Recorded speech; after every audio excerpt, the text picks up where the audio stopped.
Բարեձեզ սիրելի հայրենակիցներ, ձեզ հետ է Էդվարդ Անտինյանը։ Ողջունում եմ ձեզ Համայն Հայության մայրաքաղաք Երևանից։ Այսօր հունվարի 11-ն է 2026 թվական։ Կխոսենք աշխարհաքաղաքական, տարածաշրջանային, ներպետական, ուշագրավ թեմաներից, որոնք կներկայացնեմ իմ մեկնաբանությամբ։ Իհարկե, սկսենք Վենեսուելայից, Վենեսուելա, Ուկրաինա, Իրան, Իրանը հատկապես հերթով կնայենք։ ԱՄՆ ֆինանսների նախարար Սքոթ Բեսենթը հայտարարել է, որ Վենեսուելայի նկատմամբ կիրառվող ամերիկյան լրացուցիչ պատժամիջոցները հնարավոր է հանվեն արդեն հաջորդ շաբաթ՝ նավթի վաճառքը հեշտացնելու նպատակով։ Բեսենթը նախատեսում է հաջորդ շաբաթ հանդիպել Արժույթի միջազգային հիմնադրամի և Համաշխարհային բանկի ղեկավարների հետ՝ Վենեսուելայի հետ նրանց համագործակցության վերականգնման հարցը քննարկելու համար։ Բեսենթը նշել է, որ Արժույթի միջազգային հիմնադրամում սառեցված մոտ $5 միլիարդ չափով վենեսուելական պահուստային ակտիվները կարող են ուղղվել երկրի տնտեսության վերականգնմանը։ Ֆինանսների նախարարությունը ուսումնասիրում է այնպիսի փոփոխություններ, որոնք թույլ կտան Վենեսուելա վերադարձնել նավթի վաճառքից ստացված եկամուտները, որոնց մեծ մասը ներկայումս պահվում է նավերի վրա։ Այսինքն, ինչպես տեսնում ենք, լիակատար վերահսկողության տակ է վերցրել Վենեսուելան ԱՄՆ-ը և ոչ միայն նավթի շարժը, այլ նաև ֆինանսական շարժը, այսինքն հնարավորինս մաքսիմալ ձևով ինքը տարածել է իր իշխանությունը այդ երկրի վրա,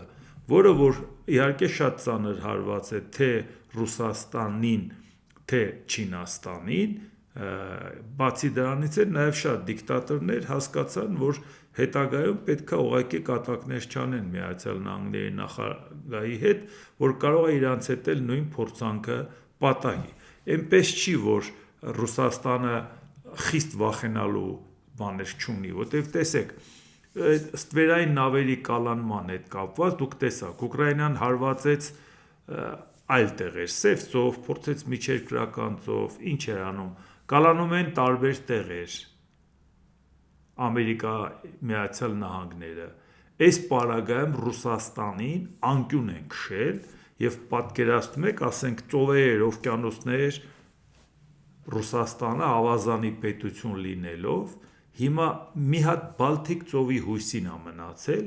էն էլ ինքը այն ժամանակ, երբ որ 2022 թվականին կռիվ էր տալի, որ Ուկրաինան չդառնա ՆԱՏՕ-ի անդամ,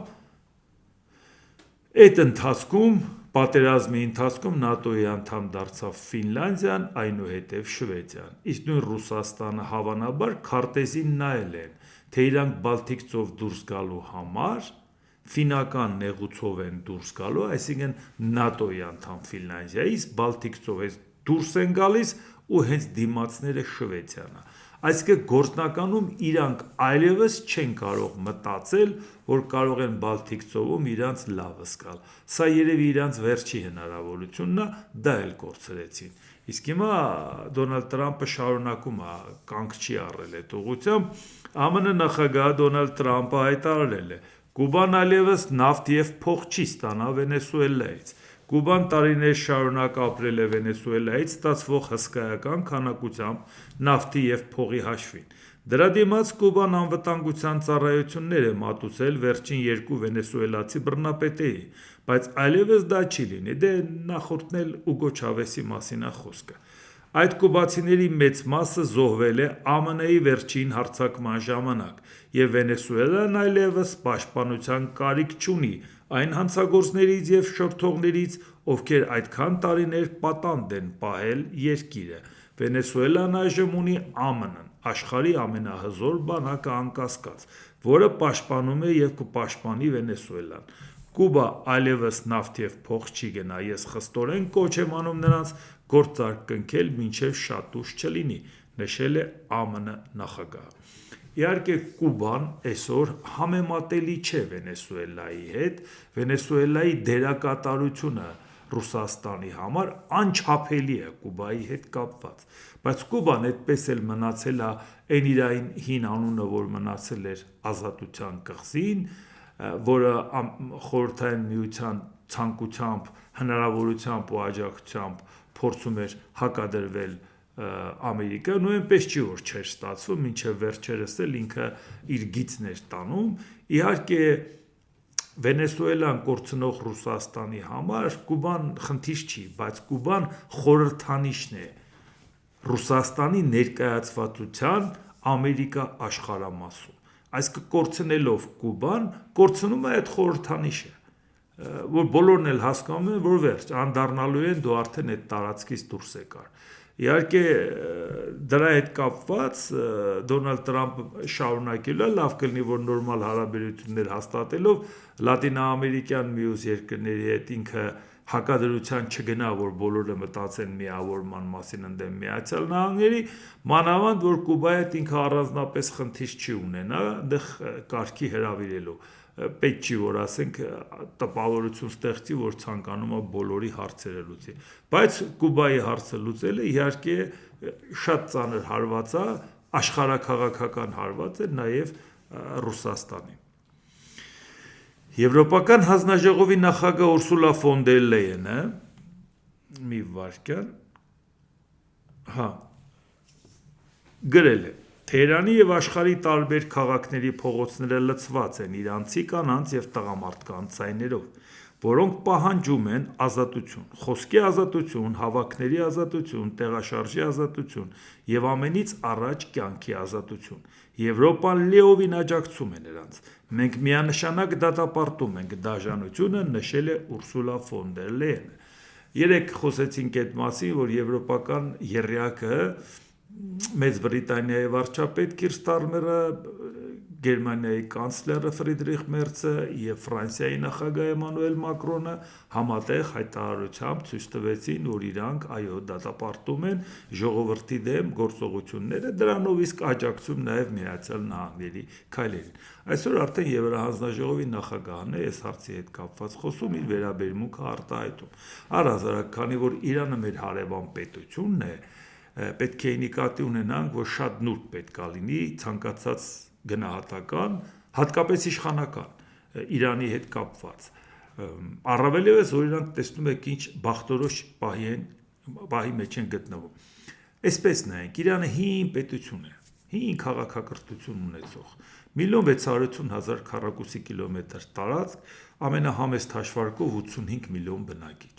Այնպիսի վայրիվերումների մեջով է անցել, որովհետև մենք մի ամբողջ հաղորդում նվիրենք Իրանին, ու այդպես 100 օր մի ամբողջ հաղորդում նվիրենք Իրանին, էլի միանշանակ ամբողջը չենք բացահայտի։ Էլի կգտնվեն մեր հայրենակիցներ Իրանում, որ կարող է մտածեն, իսկ գուցե այս բանը այդքան էլ ճիշտ չպատկերացեցիք կամ այդպես չխոսեցիք։ Հնարավոր չէ այդ ամեն ինչի մեջ խորանալ, առավել ևս միանշանակ չի։ Այդ հասարակությունը նույնիսկ եթե ֆունդամենտալ կրոնապետություն է, միևնույնն է, այդ հասարակությունը բազմաշերտ է, դա շատ բաներ է տեսել։ Նույն հաջողությամբ այնպես չի, որ այո, միանշանակ է գնահատական է այդ երկրում։ Մի մասը շահի հետ կապված հիշում է այն բռնաճնշումները, այս սերունդը իհարկե չի հիշում, այս սերունդը այդ ամեն ինչը գիտի իր ծնողներից, որտեղ այդքան էլ բաց չի ինֆորմացիան, որ իրանք օբյեկտիվ ինֆորմացիա ունենան ինչա կատարվում։ Այո, ծնողները ներկայացնում են այդ բռնաճնշումները։ Մի մասը ասում է եվրոպական պետություն էինք Ամերիկայի հետ սերտ հարաբերություն ունեցող աշխարհիկ պետություն էինք, էս ինչ բերեցին մեր գլուխը։ Ու այնպես չի, որ այս երկու կողմերից որևէ մեկը ճիշտ է, մյուսը սխալ։ Այո, շահի ժամանակ եղել է այդ բռնաճնշումները, շահի ժամանակ եղել է եվրոպական պետություն։ Ինչի եթե մենք խոսում ենք խորհրդային միության ժամանակ, որը ավելի վերջերս է փլուզվել, եթե նա 79 թվականն էր, սա 91 թվականին։ Ինչա կարծիքը միանշանակ է։ Խորհրդային միության մեջ քիչ մարդ կար, որ ասում էր շատ լավ էր, ապրանքներն էժան էին, կրթությունը ծրի էր, բժշկությունը ծրի էր, իսկ քանի մարդ էր պատմում, որ իր ծնողներին աքսորել էին, հենց չգիտես ինչի համար, որ ծրի աշխատուժ տանեին, աշխատացնեին, որպեսզի պետությունը պահեին եւ այլ եւ այլ։ Լսեի այդ երկու տարբեր կարծիքները, տպավորություն կլներ, որ ուրիշ պետության մասին են խոսում։ Նույնը նկատի ունեցեք, որ նաեւ Իրանի հետ կապված է։ Ով միանշանակ կասի, որ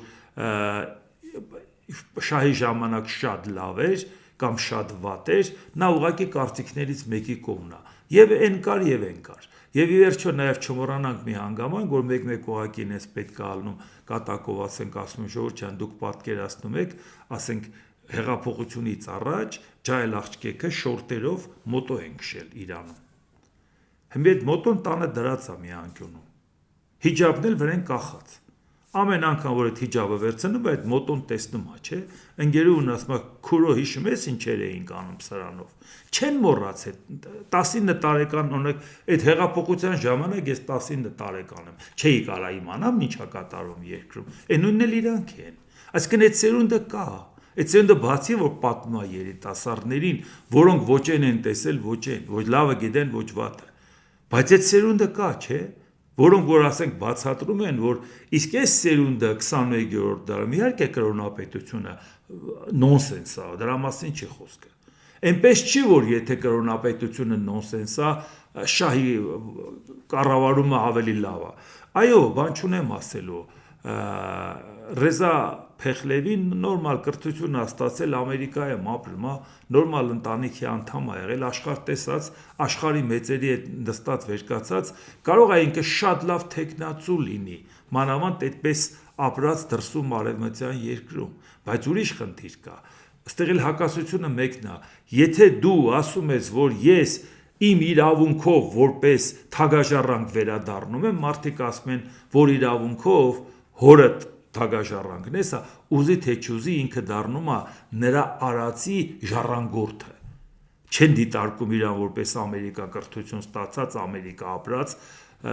նորմալ ինտելեկտուալ անձնավորություն։ Իսկ եթե դու ասում ես, չէ, ես հորս ժառանգորդը չեմ, քաղաքական կամ անցած ուղու ճանապարհով, ասեն, բա դու այդ դեպքում հանգիստ քո համար Ամերիկա նստի, ինչ ես կորցրել Իրանում։ Այսինքն սա իրոք հակասություն կա սրա մեջ։ Իսկ մեզ համար խնդիրը որն է, եթե արևմտամետ լինի Իրանը, միանշանակ մեզ համար ողջունելի է, մենք այդ հակասության մեջ չենք լինի, որ Իրանը անընդհատ հակադրվի, ասի հանկարծ ՆԱՏՕ-ն չմտնի, հանկարծ Եվրամիությունը չգա, հանկարծ Ամերիկան չմտնի, ու այս լարվածության ֆոնին մենք խնդիրներ ունենանք։ Մեկ էլ մի օր քնից արտանանք, տենանք Իրանը զորքա մտցրել Հայաստան, որպես իր անվտանգությունը պահի, որովհետև մենք խաբեցինք Իրան, այդ Ամերիկային իր թշնամի Ամերիկային բերում ենք մտցնում ենք Սյունիք։ Իսկ որ մտահով է նրան հանելու։ Այսինքն մենք այդ վտանգը միշտ ունեցել ենք, այնպես չի, որ այդ վտանգի մասին չենք խոսել ու կամ առաջի անգամ ենք խոսում։ Այսինքն իհարկե իդեալական կլինի, որ դա այդպես լինի, բայց մի խնդիր էլ կա։ Իշխանությունը այսօրվա դրությամբ իր շտապողական քաղաքականության պատճառով այս օրվա իշխանությունը առանց արուն թափելու չի կարող ճնշել։ Այն էլ որ 21-րդ դարում ճնշի նորից կրոնապետությունը շարունակի, ավելի դաժան ձևով վարվի մարդկանց հետ, որպեսզի կարողանա իշխանությունը պահել։ Դուք պատկերացնում եք, ասենք Հայաստանի վիճակը, երբ որ այդ վիճակով ժողովրդին ճնշում են եւ այդ մեր հարևան պետությունն է, որոնք դարերով հիշելու են, թե Հայաստանի իշխանությունները ոնց էին սատարում օրվա ռեժիմին։ Իսկ պատկերացնում եք հանկարծ մյուս կողմը հաղթի։ Այդ դեպքում մենք ինչ ենք անելու։ Դրա համար սա մեզ համար չի կարող էլի նենց ասենք հա լավ սպասենք տենանք ինչ ալնում, հետո էլ հա դե մի բան կանենք, էլի տենց չի։ Ծայրեղ դեպքում գոնե տենց անեին, ոչ թե ցույց տային իրանց աջակցությունը։ ԱՄՆ նախագահ Դոնալդ Թրամփը գրառում է կատարել, Իրանը ձգտում է ազատության, գուցե այնպես, ինչպես երբեք։ ԱՄՆ-ն պատրաստ է օգնել։ Սա այն խնդիրն է, որը պարբերաբար ասում են, որ դա վտանգավոր է, որովհետև եթե Հայաստանը զորակցություն է հայտնում Իրանին, դա նշանակում է Ամերիկան ասում է, այսի չեք անում։ Այսինքն ես պատրաստում եմ ուժ կիրառել, պատրաստում եմ հարվածել, դու խաղեր ես տալիս իր հետ։ Անպայման չի այդ ամեն ինչը հրապարակային ասեն։ Այդ գնում է զեկուցում են, ասում են հարգելիներս, տեսեք, զորակցողներից մեկը Ռուսաստանն է, մեկը Չինաստանն է, մեկը Հայաստանն է։ Մենք անմիջապես հայտնվում ենք այդ զոնայի մեջ, բայց այնպես էլ չի, որ մեր անվտանգությունը Չինաստանն ու Ռուսաստանն ապահովելու են, եթե մենք իրար հետ աջակցում ենք Իրանին։ ԱՄՆ նախագահ Դոնալդ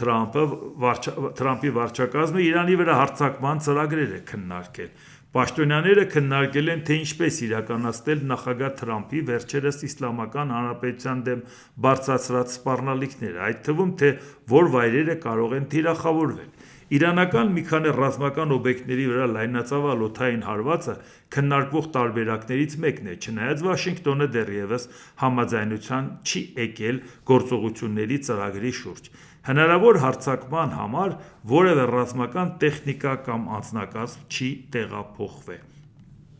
Եկեք նկատի ունենանք նաև մի հանգամանք, որ թեկուզ նախագահը առաջի դեմքը չի Իրանում, հոգևոր առաջնորդն է առաջի դեմքը, բայց օրինակ երբ որ իսլամական հեղափոխությունը եղավ, Իմամ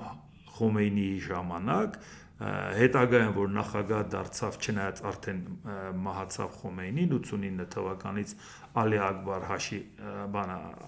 Հաշեմի Ռաֆսանջանին, ինքը այնքան մեծ ծառայություն էր մատուցել կրոնապետությանը, հեղափոխությանը, որ նաև իր հեղինակությունն ավելին էր, քան ուղղակի նախագահը կարող էր լինել, բայց եթե նայում եք նրանց գործողությունները, նա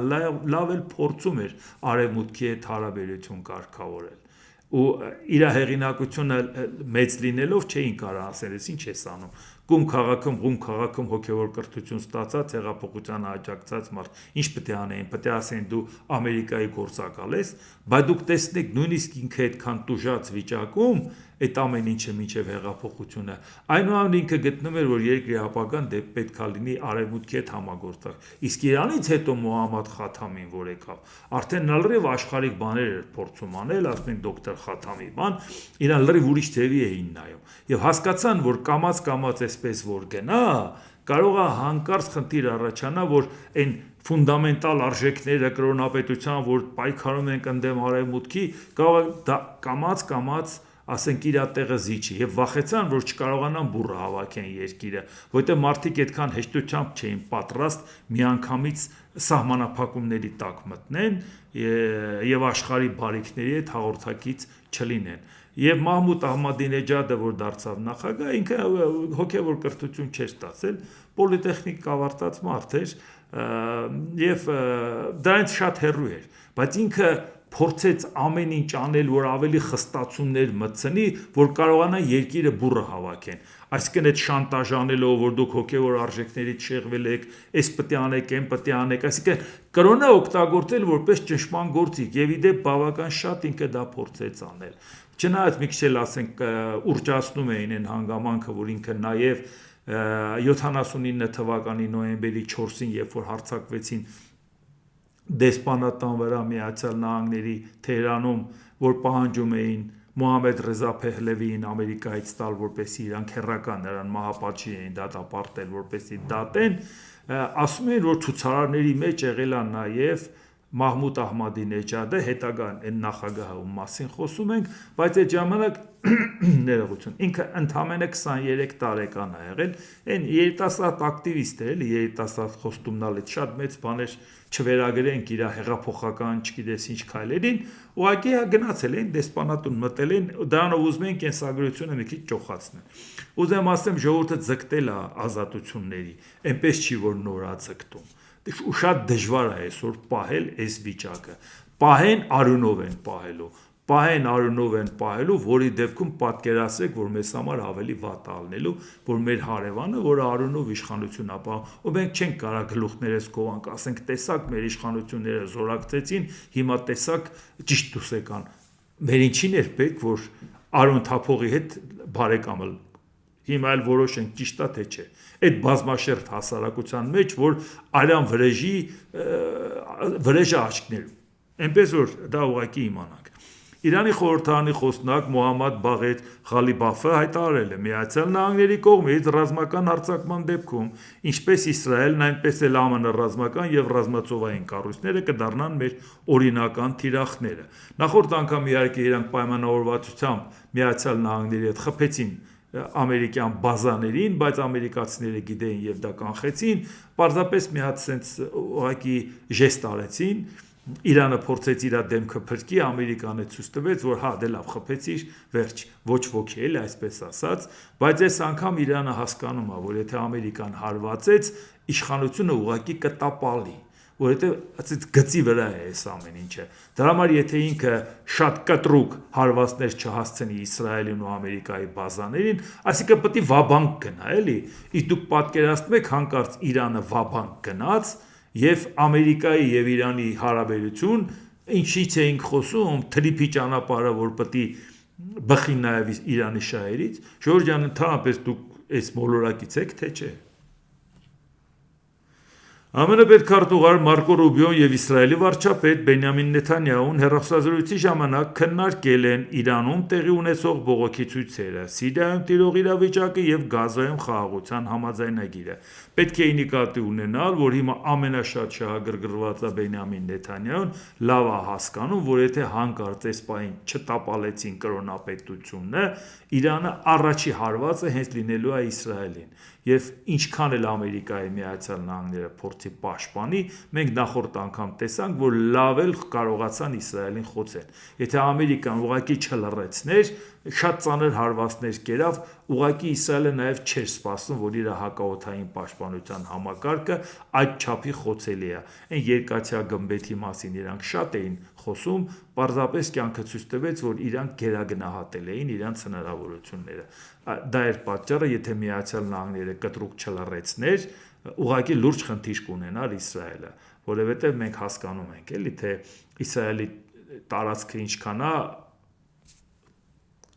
Իրանի տարածքը ինչքան է, էլի, Իսրայելը 14-1 հազար, հա, մի քիչ էլ օկուպացված տարածքները գումարած, թող այսօր ճանաչվածով ու չճանաչվածով թողնի 22,000 քառակուսի կիլոմետր, համեմատելու չէ էլի Իրանի հետ, որ նույնիսկ չափերի տարբերությամբ մի հրթիռել է կպտում, դա շատ ծանր հարված է Իսրայելի համար։ Իրանի ազգային անվտանգության բարձրագույն խորհրդի քարտուղար Արի Լարիջանին ընդգծել է այն գործողությունների ճնշման անհրաժեշտությունը, որոնք սպառնալիք են ստեղծում անվտանգության համար եւ վնասում մարդկանց ու հանրային գույքը, երկրում վերջին օրերի անկարգությունների ֆոնին։ Լարիջանին հայտարարել է, որ դատական իշխանությունը պետք է վճռական քայլեր ձեռնարկի նրանց դեմ, ովքեր ստեղծում են անվտանգության սպառնալիք, սպանում մարդկանց եւ վնասում հանրային գույքը։ Մի շարք իրանական քաղաքներում տեղի ունեցած անկարգությունների ընթացքում Լարիջանին նշել է, մինչ օրս մարդիկ օրինական բողոքի ցույցեր էին անցկացնում տնտեսական դժվարությունների դեմ։ Կործանարար եւ կազմակերպված հոսանքը խառնվեց, որպեսզի շեղի տնտեսական պահանջներից եւ բռնություն հրահրի։ Հանցավոր գործունեությունը, ինչպիսիք են մարդկանց սպանությունները եւ հրկիզումները, շատ են հիշեցնում այն մեթոդները, որոնք օգտագործում են ահաբեկչական խմբավորումները, ինչպիսին Դաիշն է, ԻԳԻԼ-ը։ Լարիջանին նախազգուշացրել է, որ նման բռնի գործողությունները միայն կվնասեն հասարակությանը, կխախտեն անվտանգությունը եւ կհանգեցնեն հետագա տնտեսական ճգնաժամի։ Իհարկե տեսակ եւ իշխանության վերաբերմունքը ցույցերը շարունակվում են, ամեն անգամ նոր ավերածություններ, փորձում են վերահսկողություն հաստատել նոր քաղաքների վրա եւ ցանկացած պարագայում դա մեզ համար իհարկե խնդիր է, բացի այն, որ ընդեղ ունենք հայ համայնք, բացի այն, որ ուղղակի մեր հարավային դարպասն է եւ շատ հարցեր, որ այն ինչ որ մենք պլանավորում էինք, որ կարող ենք ունենալ նորմալ ճանապարհ, որից կօգտվեն, որը բխում է բոլորի շահերից, հիմա այդ շահերի կողմերը դրանք թշնամական վերաբերմունք է իրանց մեջ։ Նույնիսկ եթե այս հեղափոխական իրավիճակներն էլ չեր եղել, ամենօրյա ռեժիմով խոսում ենք Իրանում ինչա կատարում եւ ասում ենք մեր իշխանությունները փորձում են անհամատեղելին համատեղեն, Ամերիկային բերեն սյունիկ, բայց դա բխի Իրանի շահերից։ Նույնիսկ չեր եղել այս զարգացումները, որ ասում ենք ապշելու բան է, ոնց են իրանք տես պարզունակ ձևով ցույց տալի, որ դա իրանց կհաջողվի։ Եվ ինչպես տեսնում եք, հիմա շատ ավելի լարված իրավիճակ է։ ԱՄՆ հանրապետական սենատը Լինսի Գրեհեմը աջակցել է ԱՄՆ նախագահ Դոնալդ Թրամփի հայտարարությանը ԱՄՆ-ի կողմից Իրանի ժողովրդին ազատության ձգտման հարցում օգնելու պատրաստակամության մասին։ Ինչպես միշտ, պարոն նախագահ, դուք 100% ճիշտ եք։ Ազատություն հիմա, ազատություն հավերժ, երկարատև տառապանքների ենթարկված իրանցի ժողովրդին, մահ այաթոլլայի ռեժիմին, դարձրեք Իրանը կրկին մեծ, գրել է Գրեհեմը։ Իրանի նախագահ Մասուդ Փեզեշքյանը խոսելով երկրում տեղի ունեցող բողոքի ցույցերի մասին հայտարարել է, նրանք արտասահմանից ահաբեկիչների են բերել մեր երկիր, Նրանք մզկիթներ են այրել, մարդկանց են այրել, ոմանց գլխատել են։ Այս մարդիկ մեր երկրից չեն, եթե որևէ մեկը այս երկրին է պատկանում, թող բողոքի ակցիա անի եւ մենք կլսենք նրա բողոքը եւ կլուծենք խնդիրը։ Նրանք տեղում սպանում են անմեղ մարդկանց, հրդեհում են, սա անընդունելի է։ Ամերիկան եւ Իսրայելը նստած են այնտեղ եւ ասում են նրանց. առաջ գնացեք, մենք այստեղ ենք։ Նույն մարդիկ, ովքեր հարձակվել են մեր երկրի վրա եւ սպանել մեր երիտասարդներին ու երեխաներին, հիմա հրամայում են այս մարդկանց նույնը անել։ Նրանք ասում են. մենք այստեղ ենք, դուք գնացեք եւ ոչնչացրեք։ Մենք կգանք ձեր հետևից, ասել է Փեզեշյանը։ Հիմա նայեք իշխանությունների վերաբերմունքը, այնպես չէ որ իշխանությունների դիրքերը ամուր են, շատերն ասում են, որ Իրանից հանում են ոսկու պաշարները, վախենալով, որ կարող է հանգնի ապստամբների ձեռքը, կամ եթե հանկարծ իշխանությունը կորցնեն, գոնե իրանց բաժին ոսկու պաշարը հանեն, եւ բնականա պետք է հանեն ուր, հանեն Ռուսաստան, ապահով տեղուր պետք է հանեն, բայց բերեք արդար լինենք եւ հիշենք, որ շահի ժամանակ էլ այդ նույն ոսկու պաշարները, ինքնաթիռները, որ հազիվ էին քաներ բեռնած, որ հազիվ էին կարողանում տեղից փոխվեն, դրանք էլ գնացին Միացյալ Նահանգներ։ Այնպես չի, որ նախորդ անգամ այդպես չի եղել։ Այնպես որ այն մարդիկ, ովքեր հիմա այս process-ներին հետևում են, այն ժամանակ էլ դա են տեսել։ Նա Ամերիկայի հետ էր լավ ընդեղ գնաց, սրանք էլ Ռուսաստանի հետ են լավ ընդեղ պետք է հանեն։ Դա նորություն չի, այդ գիտենք։ Իսկ հիմա նայենք Գրենլանդիայի հարցը մեկը շատ լուրջ խնդիր է, որտեղ նոր աշխարհակարգի հետ կապված շատ վտանգավոր է, որ հանկարծ Ամերիկայի Միացյալ Նահանգները նման քայլ կատարի, իհարկե դա անուղղակիորեն վերաբերվելու է նաև մեզ, թվում է թե մեզանից հեռու է, ինչի պիտի վերաբերի, բայց վերաբերվելու է հիմա կասեմ։ ԱՄՆ նախագահ Դոնալդ Թրամփը հրահանգել է հատուկ ստորաբաժանումների հրամանատարներին Գրենլանդիան ներխուժելու ծրագիր մշակելու, սակայն բարձրաստիճան զինվորականները դիմադրում են դրան։ Իհարկե ես չգիտեմ այդ ինֆորմացիան ինչքանով է, որ այդպես դուրս է եկել, որ բարձրաստիճան զինվորականները դիմադրում են, այս մի երկու օրը ես պարբերաբար ասել եմ այդ մասին, որ շատ կզամանամ, որ ռազմաքաղաքական ղեկավարությունը սատարի Դոնալդ Թրամփի այս քայլը, որովհետև շատ վտանգավոր քայլ է Ամերիկայի Միացյալ Նահանգներին շատ ծանր հարված հասցնող։ Նախագահի մերձավոր շրջապատի քաղաքական բազեները այնքան են ոգևորվել Վենեսուելայի առաջնորդ Նիկոլաս Մադուրոյի առևանգման գործողության հաջողությամբ, որ ցանկանում են արագ-գործել կղզին գրավելու համար, նախքան Ռուսաստանը կամ Չինաստանը որևէ քայլ կձեռնարկեն։ Բրիտանացի դիվանագետները կարծում են, որ Թրամփին դրդում են նաև ամերիկացի ընտրողների ուշադրությունը տնտեսական ցուցանիշներից շեղելու ցանկությունը այս տարեվերջին կայանալիք միջանկյալ ընտրություններից առաջ, որոնցից հետո նա կարող է զիջել կոնգրեսի վերահսկողությունը դեմոկրատներին։ Իհարկե լրատվականը ճիշտ չի ձևակերպել,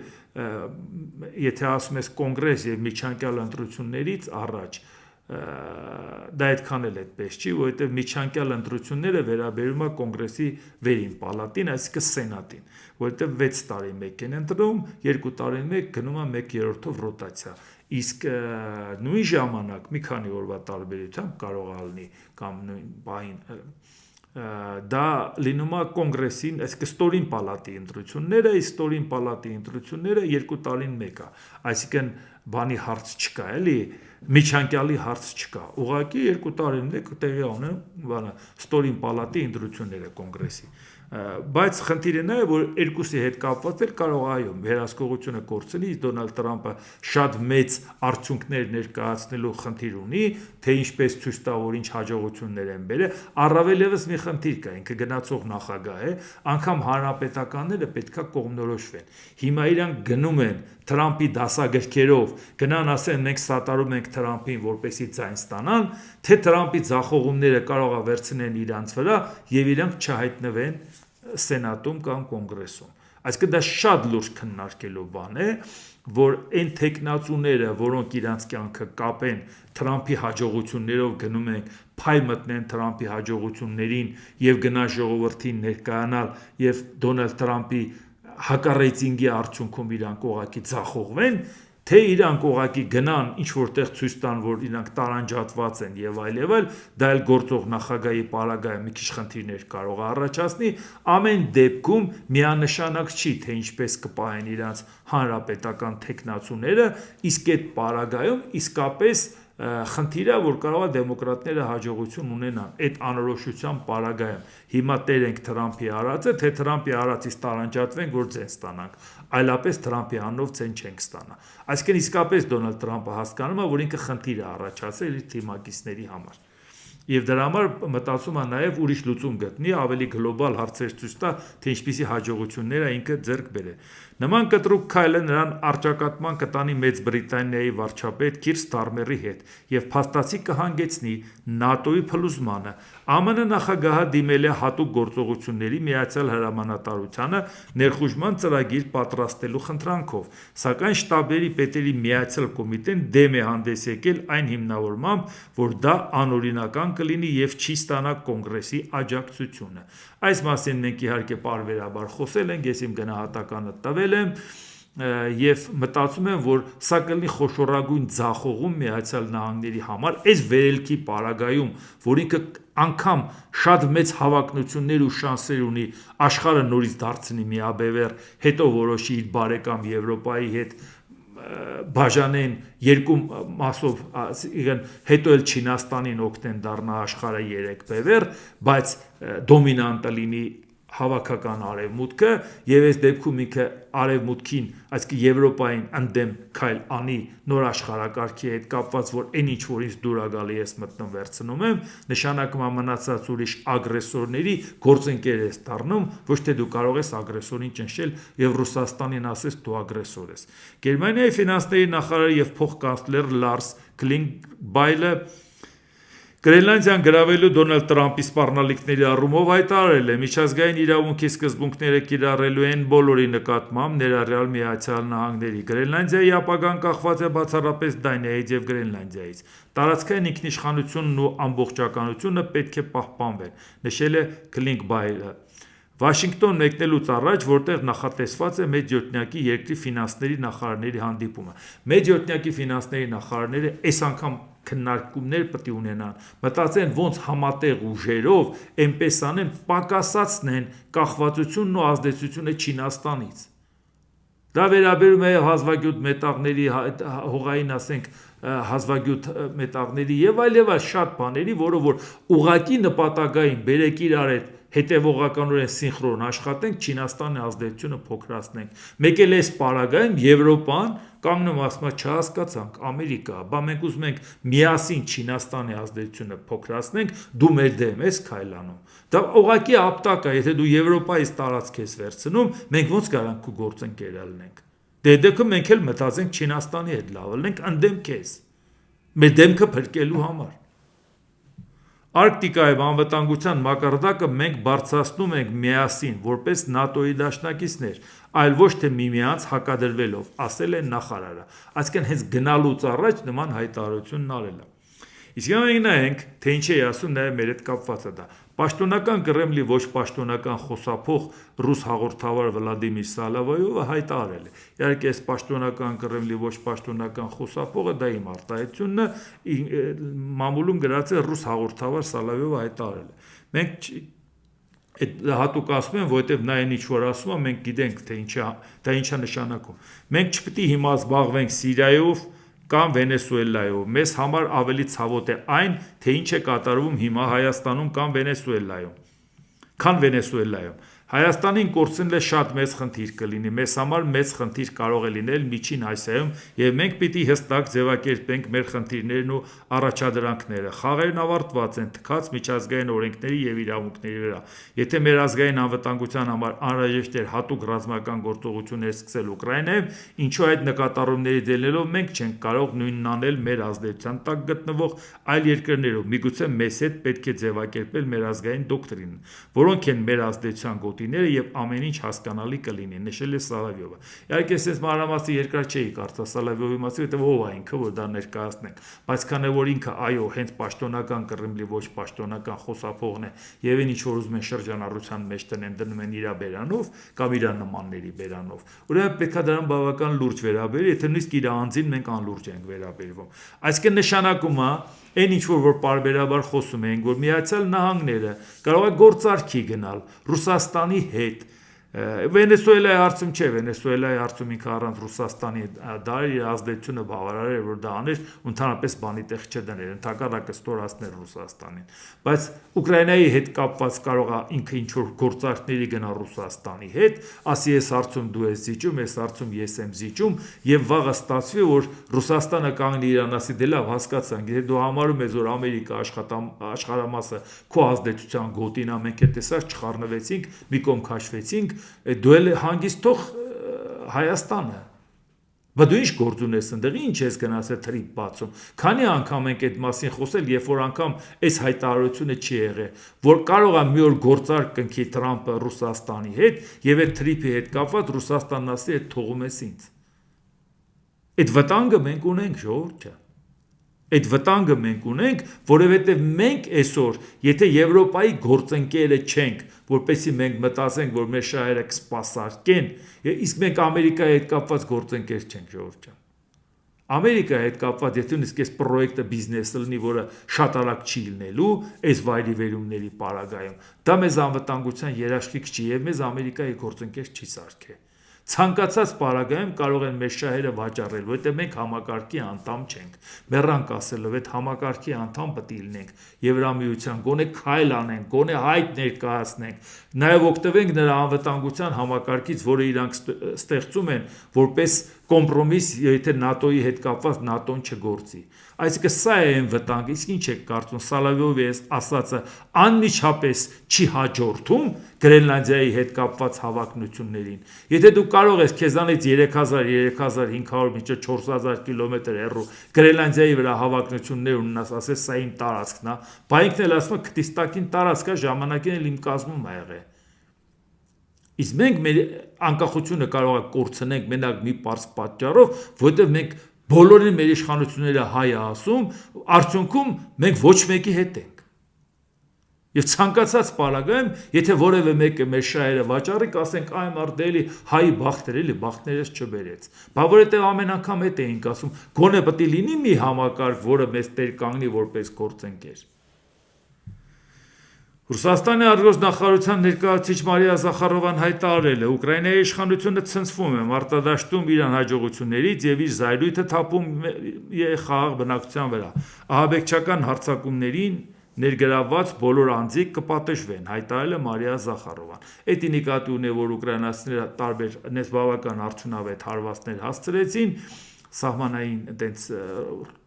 ռուսական բնակավայրերին, իսկ իրանք դա համարում են զայրույթն է թափում, բա դուք ինչն էիք թափում, որ դուք Ուկրաինային հարվածում եք։ Բա որ կանգնեցիք, սարքեցիք թեյի փրթե ուկրաինացիք խփել են Պուտինի կեցավայրին, պատասխան էիք տալի օրեշնիկով, բալիստիկ հրթիռով, այդ չէիք մտածում, բա դեր արածը ինչ էր։ Այսինքն սա ընդհակառակը խոսում է նրա մասին, որ իրանք բացարձակ ոչ մի ցանկություն չունեն պատերազմը դադարեցնելու, ես սա է պատճառը, որ հիմա ուզում են բացատրեն, որ իբր թե Ուկրաինան դա չի ուզում։ Հիմա դուք տեսնում եք, այ Գրենլանդիայի, որ ասեցի, պատահական չի, եւ որ շատ դեպքերում մենք խոսում ենք, աշխարհը ինչ կատարվում է, խոսում ենք եւ նայում ենք Հայաստանի պրիզմայից, շատերը մեկ-մեկ ասում են, դե մեր դարդը լացենք, էլի հիմա ինչ մեզ ինչ Գրենլանդիան, հիմա հասկացաք մեզ ինչ։ Որ օրը Տրամպը ասեց պետք է Գրենլանդիան վերցնենք, հաջորդ օրը Պուտինի խոսափողն ասեց պետք է Հայաստանը վերցնենք։ Հիմա հասկացաք։ Էսա։ Իսկ այդ ընթացքում չկարծեք թե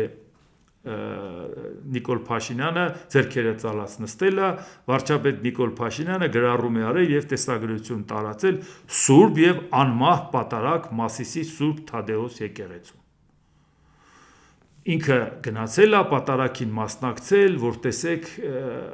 թիմա տարել հատուկ պաշտոնյաների, հետո էլ մի հատ էլ տարածվեց, որ տեսեք մյուս կողմն էլ պատարակարել նույն տարածքում մեկ ուրիշ եկեղեցում, ստեղ էր մարդը շատ եկե, թե ընդեղ էր շատ եկե, մրցակցության մեջ են մտել, թե վարչական ռեսուրսով կարող ես մարդ տանել։ Ժողովուրդ, դուք ինչի մասին եք խոսում։ Նիկոլ Փաշինյանը խնդիր ունի, ժողովուրդ ջան, մարդը բարդույթավորված մարդ է։ Դուք ընկել եք բոլորդ այս մարդու խելքին։ Էս է մեր օրակարգը։ Այսինքն այս ինչ որ մինչև էս ասում էինք, մեր օրակարգը էս է։ Հասկանում ենք Նիկոլ Փաշինյանը բարդույթավորված է, որովհետև ասում ոնց կարա երկրում որևէ կառույցը լի կամ պաշտոնյա, որը ինչ չի ենթարկվի։